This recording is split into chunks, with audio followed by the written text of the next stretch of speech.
On this episode, Sally and I decided to team up with the NOAA Registry.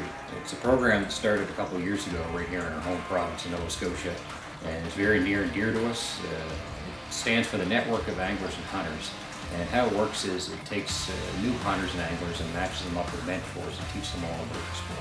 This year we took out a handful of new hunters for deer and bear and some upland hunting. And this one particular individual that we helped out was CJ. CJ just turned 16 this year, and that's the minimum legal age to hunt deer in Nova Scotia. So we were very anxious to get CJ out for our first ever deer hunt. So tag along and we'll see how CJ makes out on this hunt.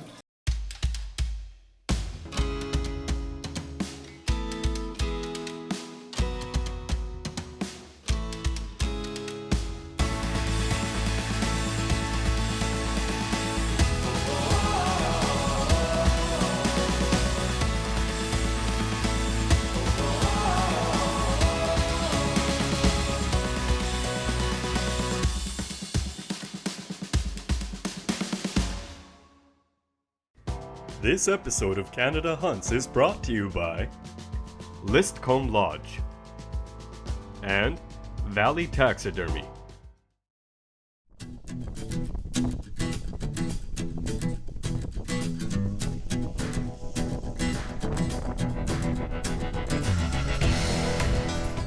Pheasants were introduced here by the very first settlers from Europe, and we now have a very healthy population of wild pheasants in Nova Scotia.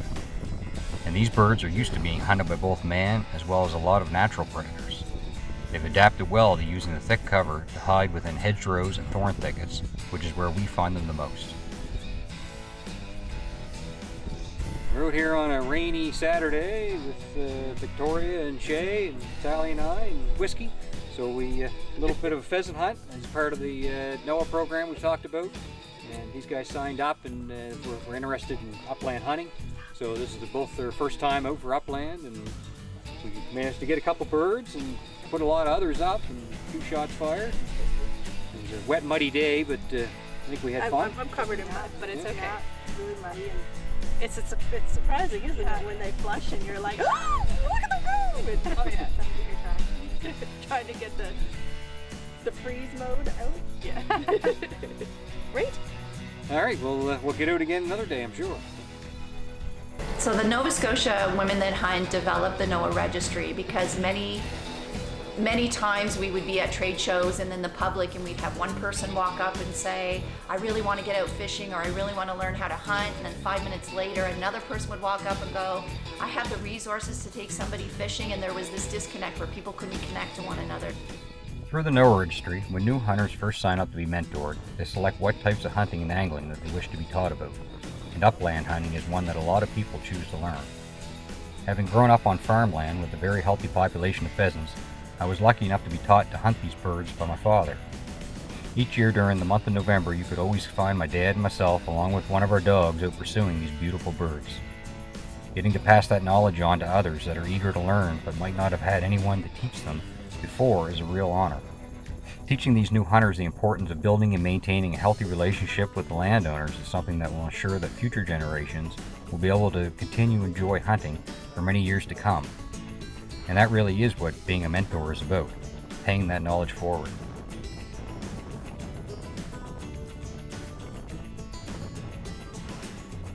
The NOAA Registry is about connecting those people who have the knowledge and the expertise to hand it down to those that don't. It doesn't necessarily have to be youth, it can just be new hunters. Some of us didn't even start hunting until we were 45 years old. I'm a good example of that.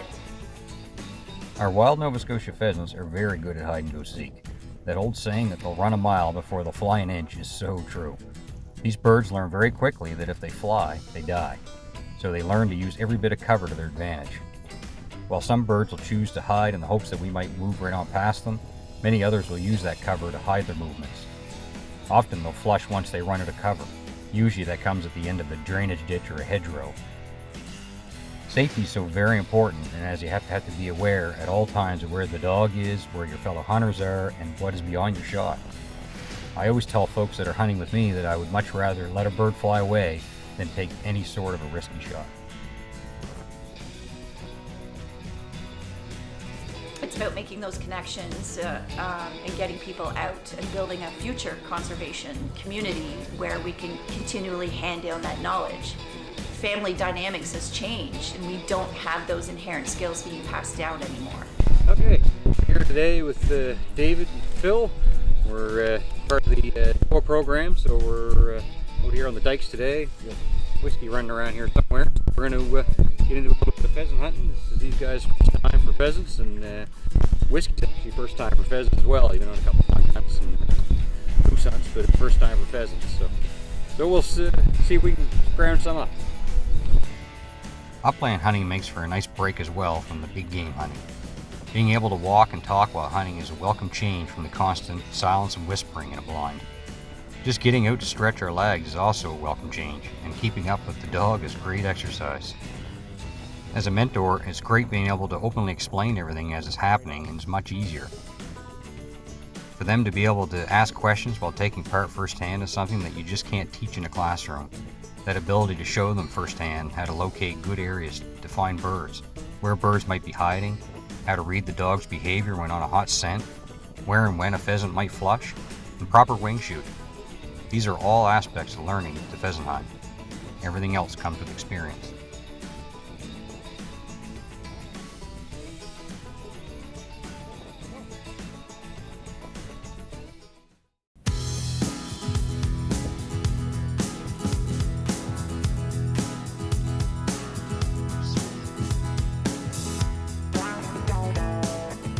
We often find the level of what each person that we mentor requires varies.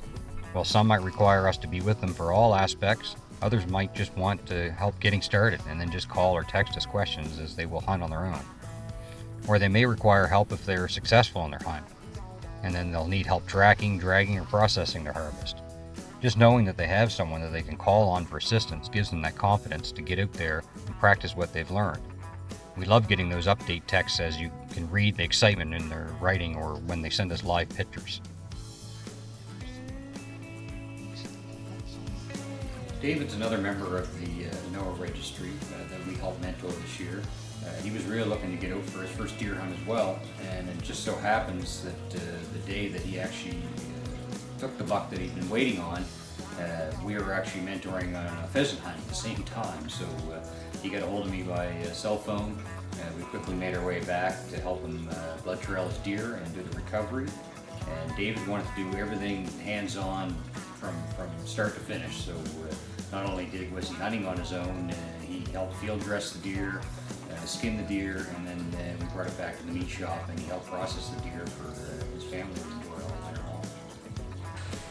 All right, so here with David today, and I helped him get him set up in this site for part of the NOAA program, as I mentioned before. So he's been hunting this site, he's probably at least a dozen times or more anyway. A lot of sitting around 30, day 30. A lot of days, a lot of does coming in. He's had some bucks coming, and finally today, what happened? So roughly around 11:30, I was sitting in my blind, which is behind us, and I was watching a buck walking down the hill directly behind us here, going down straight, but he was taking his time, being cautious like they usually do when they come in. And he got to the tree right here behind Shannon at roughly around 11:39, 11:40. He turned, so he exposed his lungs. I fired, he jumped about 18 feet in the air and dashed off, directly off into this direction. When I came and initially looked, we got hair on the ground, we got blood splatter, and we actually, I don't know if you can see it on the camera really well, but right here's where the round hit.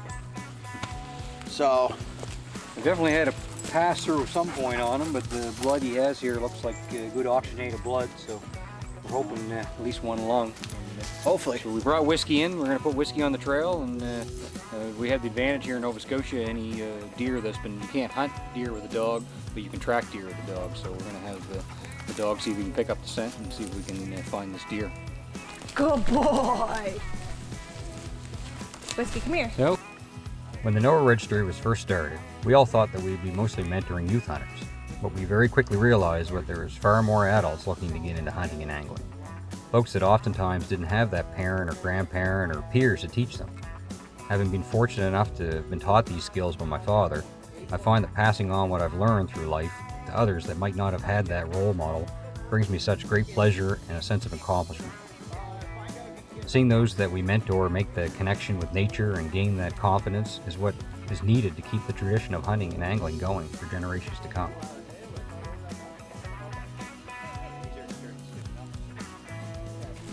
So, Here's a better look at Dave's deer. nice 8-pointer. Yeah, beautiful first deer. And it's actually still bleeding. So, right on. Well done. How far did it go and how many yards? Oh, roughly, what did you say, 50 meters? Yeah, we're under 50 yards. Yeah, 50 yards. Yeah, good. And we got whiskey here, our tracker. Good double long shot. Yeah. We're not going to have any wasted meat. Couple Good. ribs, that's about it. Right on. What's that? I probably could have. Well, Whiskey, get out of it. Whiskey, get back. Whiskey.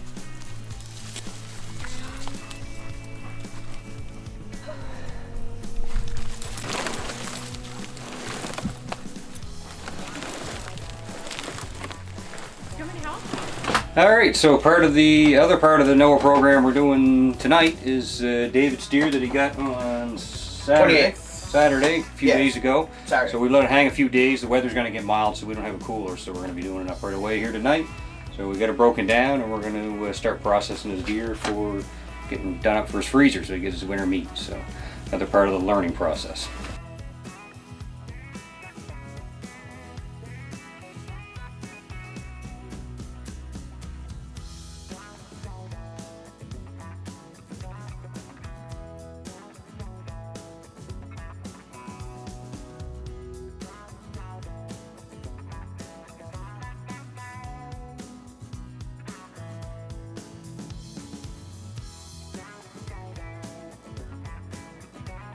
Alright, so we're here at one of the provincial rifle ranges today, and we have some special guests. Mike and CJ are with us. We are going to be sighting in her rifle for a whitetail hunt that is coming up in a couple of weeks. CJ, are you excited? Yes. I like it. CJ's part of the NOAA registry, and it is a mentor program that we have, so let's get some mentoring done. Everybody got their ears in?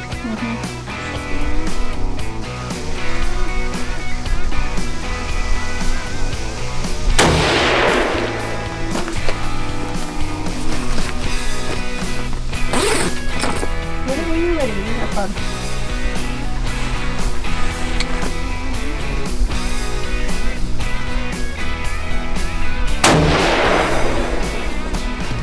How'd it feel?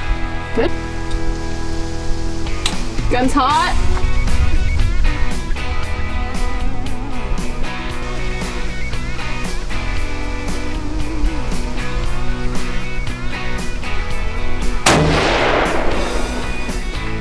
How'd it feel?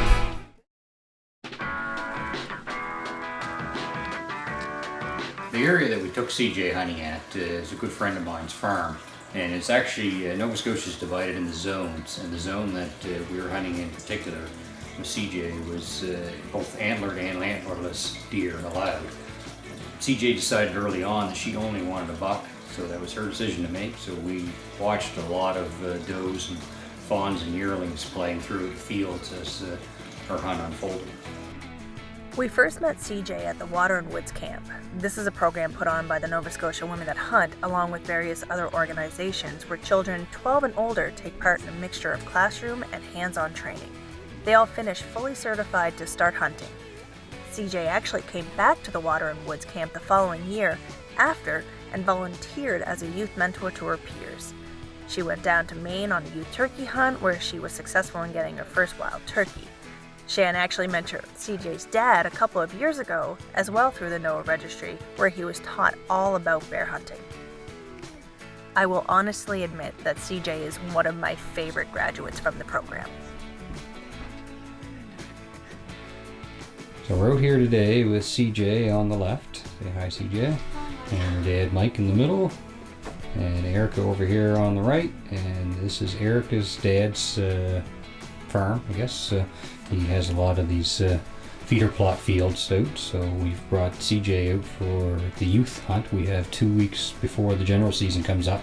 Gives her a chance to try and get a deer, whitetail deer. So we're out here hunting over Darren's feeder plots and hopefully find her a nice deer to harvest this afternoon. So other than you took a wild turkey down in Maine back last year? Yes. Yeah, so other than that, this would be your first big game hunt. So, Yes. so hopefully it all comes together today for you. Having spent time before the season with CJ at the rifle range, we were all confident in her ability to shoot and safely handle a firearm. Having use of this big box blind was a huge advantage, allowing us to remain hidden and quiet as we explained things to CJ. Having lots of deer out in the field each time that we went certainly helped CJ become more comfortable with observing both the deer's behavior and their routines, as well as getting a feel for the ranging and their distance.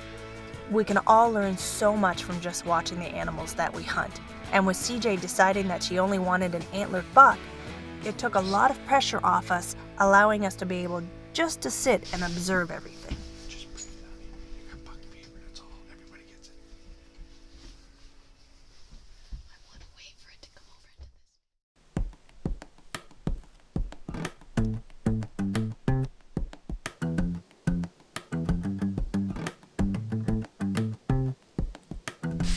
Okay, so we're back at my buddy Darren's farm again this afternoon.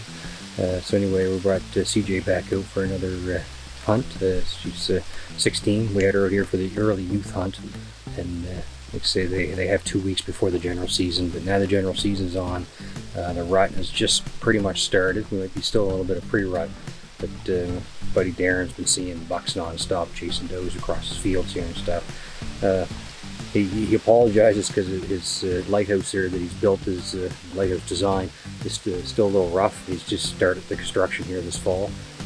He'll probably have complete for next year. This is something that he's bought all this farmland just for himself and his family to hunt on. He's not a guide or no fair or anything like that. It's just for him and his family. He's allowed us to bring CJ down to do the youth hunt on his farm. He's got crops planted all specifically for deer. He's doing great things with the deer population in this area, so it's a great setup he has. It's a great opportunity to get a youth out hunting for the first time. So anyway, we'll hopefully get her to connect with the deer here today. Nova Scotia is divided into smaller hunting zones for the management of our deer herd and population. And while the zone that we were hunting in allowed for the harvest of either an antlered or antlerless deer, CJ made the decision that she only wanted to hunt a deer with visible antlers. It didn't need to be a monster trophy buck, but she wanted visible antlers. And with the rut coming on, we knew it was only a matter of time before a buck would come out, especially with all of these ladies out feeding in the fields.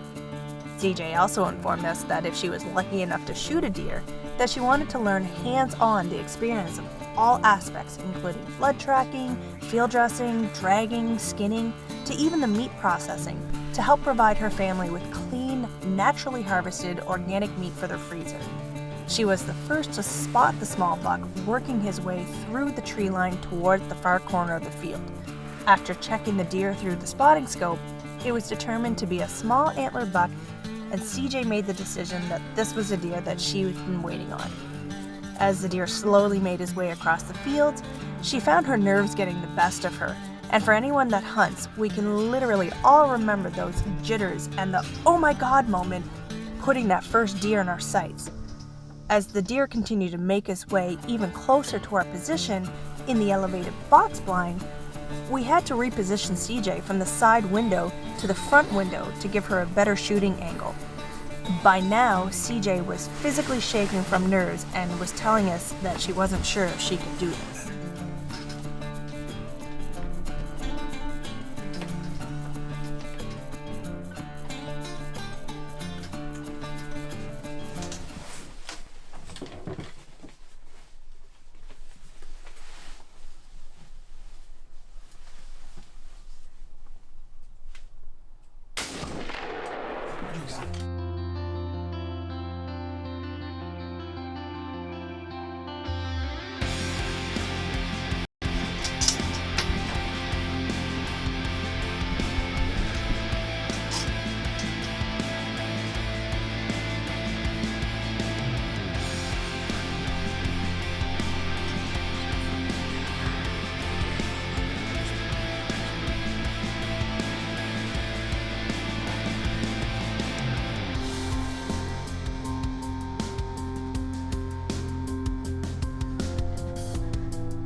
So CJ, how'd this all come together?